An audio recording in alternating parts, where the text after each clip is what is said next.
नमस्कार, नवीन न्यूज में आपका स्वागत है। देखते हैं आज की। बिहार सरकार ने राजस्व में भूमि सुधार के क्षेत्र में एक और बड़ा डिजिटल कदम उठाया है।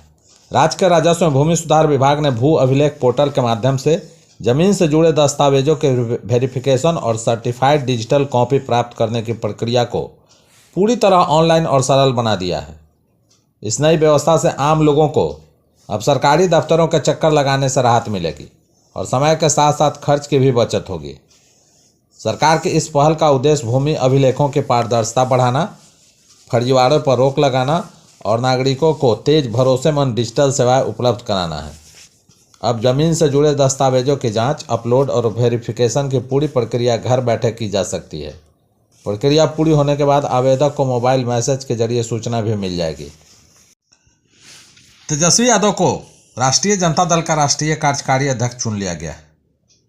तेजस्वी यादव ही अब आधिकारिक रूप से पार्टी की कमान संभालेंगे। पहले राष्ट्रीय अध्यक्ष का पद तेजस्वी के पिता लालू प्रसाद यादव के पास था। लालू यादव 1997 में पार्टी की स्थापना के बाद से ही इस पद का दायित्व संभाल रहे थे। अब तेजस्वी यादव का राष्ट्रीय अध्यक्ष बनते ही बहन रोहिणी आचार्य का तीखा बयान सामने आया है। उन्होंने एक्स पोस्ट पर लिखा कि लालू जी और पार्टी के लिए किसने क्या किया, यह तो लोकसभा हालिया संपन्न विधानसभा चुनाव नतीजे में इसकी वर्तमान स्थिति से साफ हो गई थी। बैंकों का कार्य दिवस सप्ताह में 5 दिन करने, सरकार के साथ हुए समझौतों को लागू करने आदि विभिन्न मांगों के समर्थन में बैंक कर्मी मंगलवार को हड़ताल पर रहे। हड़ताल की वजह से बैंकों की व्यवस्था पूरी तरह चरमरा गई। एसबीआई के कुल 36, ग्रामीण बैंक के 71, पीएनबी के 10 सहित करीब सभी बैंकों में ताले लटके रहे और बैंक का कामकाज ठप रहा। इस वजह से करीब 250 करोड़ का कारोबार प्रभावित हुआ। United forum of bank union के बैनर तले बैंक कर्मियों ने विभिन्न बैंकों के सामने प्रदर्शन किया। भारतीय स्टेट बैंक के हड़ताली कर्मियों ने कृषि शाखा के मुख्य गेट पर प्रदर्शन किया और सरकार के खिलाफ नारे लगाए। समृद्धि यात्रा के दूसरे फेज के दौरान मुख्यमंत्री मधुबनी पहुंचे। मधुबनी में समृद्धि यात्रा के दौरान सीएम ने कई विकास योजनाओं की सौगात दी। इस दौरान अपने संबोधन में मुख्यमंत्री नीतीश कुमार ने कहा कि जब से हमने सत्ता संभाली है तब से विकास के काम कर रहे हैं। आज बिहार में अमन चैन है, लेकिन हमारे आने से पहले बिहार में बहुत विवाद होते थे। विकास की स्थिति बहुत खराब थी। 2023 में बीपीएससी के जरिए 2,58,000 शिक्षकों की बहाली हुई और 2,66,000 नियोजित शिक्षक पास हुए। मछली उत्पादन में बिहार आत्मनिर्भर हो गया है। आपके घरों के ऊपर सोलर पैनल लगाए जाएंगे और इसके लिए आपको कोई पैसा नहीं देना होगा, सरकार लगाएगी। नीतीश कुमार ने एक बार फिर दोहराया कि आने वाले 5 साल में 1 करोड़ नौकरी और रोजगार दिए जाएंगे। जातिगत गणना के बाद 94 लाख परिवार ऐसे मिले जिनकी स्थिति ठीक नहीं है। प्राथमिकता के आधार पर रोजगार की राशि दी जाएगी जो 2 लाख तक की होगी। बिहार में पछुआ हवाओं के चलते ठंड का प्रभाव बना रहेगा। मौसम विभाग के मुताबिक प्रदेश का मौसम शुष्क बना रहेगा। इसके बाद राज्य के उत्तर एवं दक्षिण पश्चिम भाग के 1 या 2 स्थानों में वर्षा होने की संभावना है। वहीं अगले 24 घंटे के दौरान राज्य के अनेक स्थानों के अधिकतम तापमान में कोई विशेष परिवर्तन नहीं होने की संभावना है।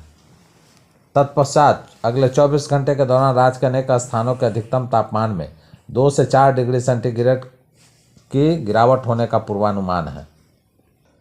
वहीं 28 जनवरी को पश्चिम चंपारण, पूर्वी चंपारण, सिवान, सारण, गोपालगंज, सीतामढ़ी, मधुबनी, मुजफ्फरपुर, दरभंगा, वैशाली, शिवहर, समस्तीपुर, सुपौल, अररिया, रोहतास, भभुआ, औरंगाबाद, अरवल में बारिश की संभावना है। इस दौरान तेज हवाएं और बिजली गिरने का भी अलर्ट जारी किया गया है। प्रदेश के बाकी हिस्सों में मौसम साफ रहेगा।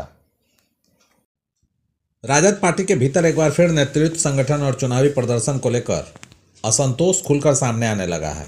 हालिया संपन्न विधानसभा चुनाव के नतीजों के बाद पार्टी की मौजूदा स्थिति पर सवाल उठाए जा रहे हैं। रोहिणी आचार्य ने एक बार फिर तेजस्वी यादव पर सवाल उठाए हैं। उन्होंने नाम लिए बिना कहा, चुनावी परिणाम खुद यह बता रहे हैं कि लालू जी और पार्टी के लिए किसने क्या किया। रोहिणी ने कहा कि चंद घटिया लोगों को लालू जी को नज़रअंदाज कर सर्वे सर्वा बना दिया गया। उन लोगों ने पार्टी के लिए क्या किया। रोहिणी आचार्य ने कहा कि जिन लोगों को पार्टी में अहम जिम्मेदारियां सौंपी गई, उन्होंने अपने तथाकथित आयातित गुरुओं और उनके करीबियों के साथ मिलकर दशकों से पार्टी के लिए संघर्ष कर रहे समर्पित लालूवादियों के योगदान को नज़रअंदाज कर दिया। उनका कहना है कि इन फैसलों ने पार्टी को मजबूत करने के बजाय उसे बर्बादी के कगार पर लाकर खड़ा कर दिया। रोहिणी आचार्य ने कहा कि पार्टी के भीतर यह भी चर्चा है कि यह सवाल भी उठे थे, आज भी उठ रहे हैं और भविष्य में भी उठते रहेंगे। उन्होंने कहा कि अगर नेतृत्व में नैतिक साहस है तो उसे खुले मंच पर इन सवालों का सामना करना चाहिए। उनका कहना है कि कौन ज्ञान दे रहा है और कौन ज्ञान देने की बात कर सच्चाई से मुंह चुरा रहा है, यह सार्वजनिक बहस से साफ हो जाएगा। एयरपोर्ट पर सुरक्षा एजेंसियों ने नशे के कारोबार पर बड़ी चोट करते हुए 25 किलोग्राम हाइड्रोपोनिक वीड्स की खेप बरामद की है। इस सनसनीखेज कार्रवाई में 2 महिलाओं सहित 5 तस्करों को हिरासत में लिया गया है। चौंकाने वाली बात है कि तस्कर नशीले पदार्थ को खिलौने के अंदर छिपाकर लाने की कोशिश कर रहे थे, लेकिन जांच के दौरान उनकी साजिश नाकाम हो गई। गया अंतर्राष्ट्रीय हवाई अड्डे पर कस्टम विभाग की टीम को बड़ी उपलब्धि हाथ लगी है। कस्टम विभाग ने गया एयरपोर्ट पर अंतर्राष्ट्रीय ड्रग्स तस्करी के एक बड़े नेटवर्क का पर्दाफाश किया है। थाई एयर एशिया के फ्लाइट FD 122 जो दोपहर 12:30 बजे गया एयरपोर्ट पर उतरी, उससे 25 किलोग्राम हाइड्रोपोनिक वीड्स के साथ 5 तस्करों को हिरासत में लिया गया। सभी पुरुष तस्कर यूपी के रहने वाले हैं, जिनमें अश्वनी कुमार द्विवेदी, गौरव विधुरी, गुलशन मीना शामिल हैं। वहीं दोनों महिलाएं पंजाब की रहने वाली हैं, जिनकी पहचान मनप्रीत कौर और दिलप्रीत कौर के रूप में की गई है। बिहार की राजधानी पटना में सोने और चांदी की कीमतों में जारी तेज उछाल थमने का नाम नहीं ले रही है। लगातार कीमती धातुओं के दामों में जोरदार बढ़ोतरी दर्ज की गई है। कल के मुकाबले आज सोने की कीमत में करीब 3,000 रुपये प्रति 10 ग्राम की छलांग लगी है, जबकि चांदी के भाव में 10,000 रुपये प्रति किलो तक की इजाफा देखने को मिला है। बाजार जानकारों की माने तो अंतर्राष्ट्रीय बाजार में मजबूती, डॉलर में उतार चढ़ाव और सुरक्षित निवेश की बढ़ती मांग के कारण सोने चांदी की कीमतों में तेजी बनी हुई है। शादी विवाह को लेकर सराफा बाजार में खरीदारी का दबाव भी बढ़ता जा रहा है। सोने चांदी के एक्सपर्ट्स का कहना है कि मौजूदा हालात को देखते हुए आने वाले दिनों में भी गोल्ड सिल्वर के दामों में राहत की उम्मीद कम ही नजर आ रही है। खासकर चांदी के भाव तेजी से बढ़ते हुए जल्द ही 4 लाख रुपये प्रति किलो के आंकड़े को छू सकती है। वहीं सोना भी नए रिकॉर्ड स्तर की ओर बढ़ रहा है। पटना के ज्वेलरी बाजार में 24 कैरेट सोने का दाम 1,59,600 रुपये से बढ़कर 1,62,000 रुपये प्रति 10 ग्राम हो गया है।